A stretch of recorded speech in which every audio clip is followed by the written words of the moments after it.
माशाल्लाह जोया तो गाड़ी बहुत अच्छी चला रही है भाई। इसको देखकर तो मैं सोच रही हूँ गाड़ी चलानी मुझे भी सीख लेनी चाहिए थी। औरतों को सब काम आने चाहिए ताकि किसी की मोहताजी ना रहे। हाय, मैं सदके जाऊं इस 200 ग्राम वुमेन एम्पावरमेंट के।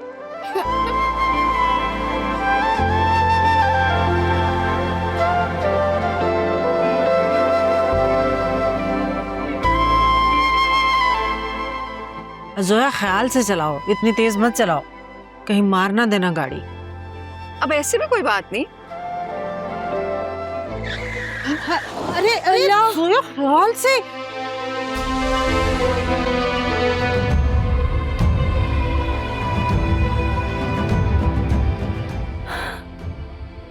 हाँ माँ, असफर भाई। पापा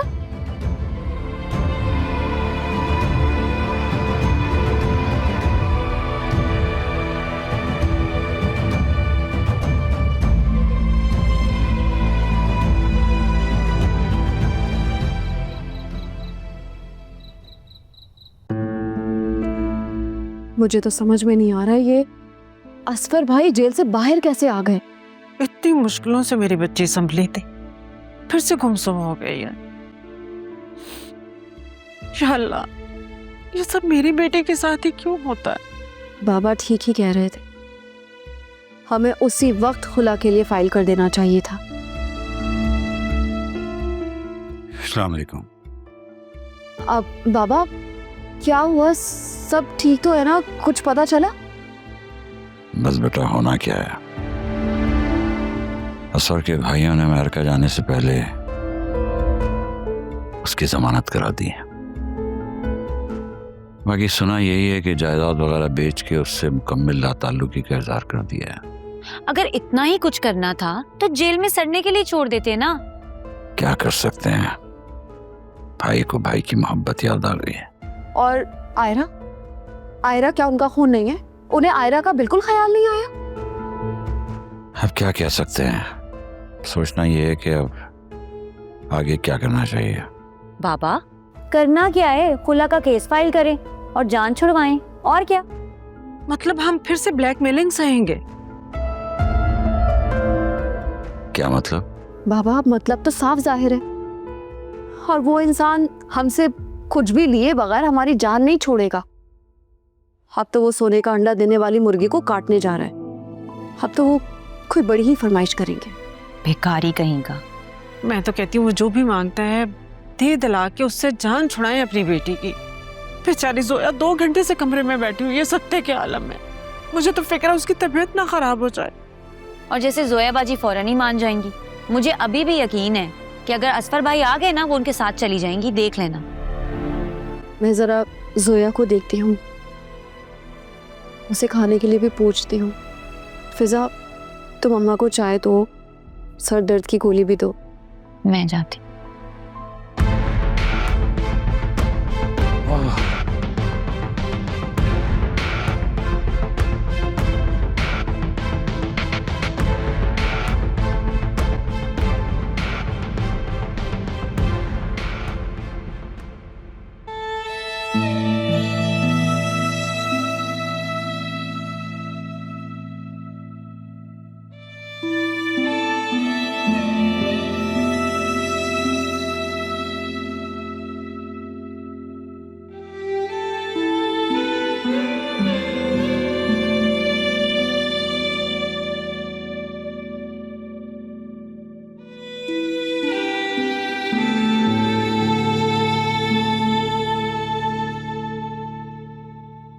पता है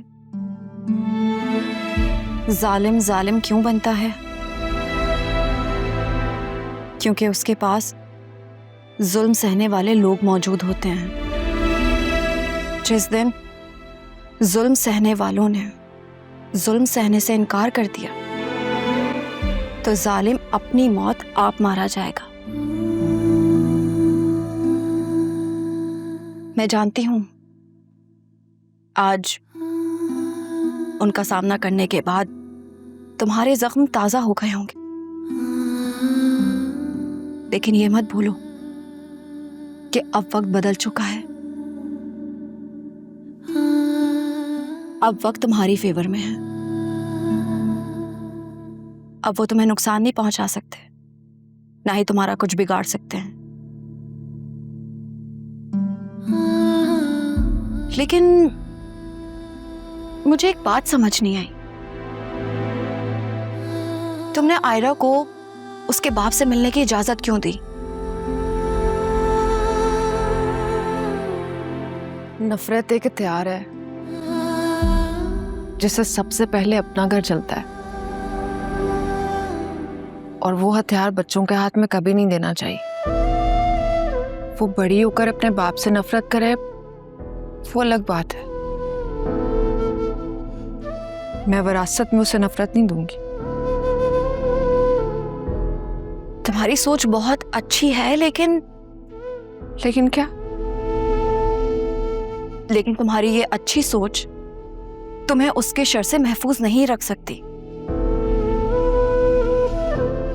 लेकिन अभी तो तुमने कहा मैं यहाँ महफूज हूं, तो फिर देखो, अभी भी तुम्हारा एक रिश्ता बाकी है उसके साथ, और जब तक वो रिश्ता है वो तुम्हारे लिए खतरा है। इसलिए उसके शर से महफूज रहो और तुम उससे खुला ले लो। तलाक? लोग क्या कहेंगे? कौन लोग? हाँ, इस मुश्किल वक्त में वो लोग क्या तुम्हारे साथ खड़े हैं, तुम्हारी मदद कर रहे हैं?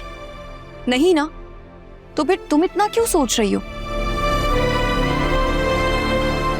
देखो, कोई जबरदस्ती नहीं है। Take your time. हम तुम्हारे लिए डॉक्यूमेंट्स बनवा रहे हैं, लेकिन जब तुम्हारा दिल चाहे तब तुम साइन करना।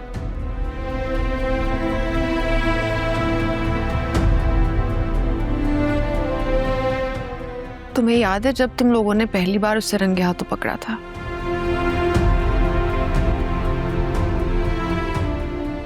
तुम्ही ने कहा था आज माँ बाप हैं, कल नहीं होंगे, तुम्हारा क्या होगा? सिचुएशन अब भी वही है। आयरा का क्या होगा? तब तुम्हारी जान और इज्जत महफूज थी, लेकिन अब ऐसा नहीं है, और अब उससे खुला लेने के अलावा हमारे पास और कोई चारा नहीं है।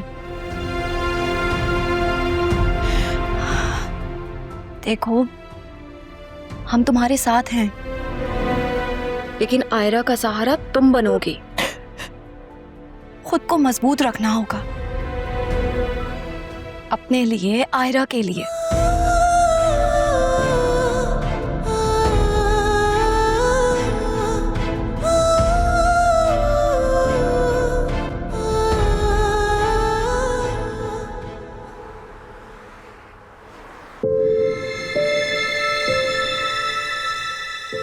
मैं परसों चला जाऊंगा। अगर हम निकाह कर लेते हैं तो मैं तुम्हारे लिए स्पाउस वीज़ा अप्लाई कर दूंगा। लेकिन तुम खुद यूनिवर्सिटी स्टूडेंट हो, तुम कैसे मुझे स्पाउस वीज़े पे बुलाओगे? फैमिली रीयूनिफिकेशन लॉ के जरिए ना ऐसा पॉसिबल है। बहुत सारे केसेस में मैंने देखा है ऐसा। लेकिन मेरी फैमिली, वो लोग तो कभी एग्री नहीं करेंगे। जब दुनिया हमारा नहीं सोच रही तो हम दुनिया का क्यों सोचें? वी लव ईच अदर, और यही बात हमारे लिए काफ़ी है। अपने दिल पे हाथ रख के बताओ, क्या तुम किसी और के साथ सारी जिंदगी गुजार सकती हो? क्या मेरे बगैर रह लोगी?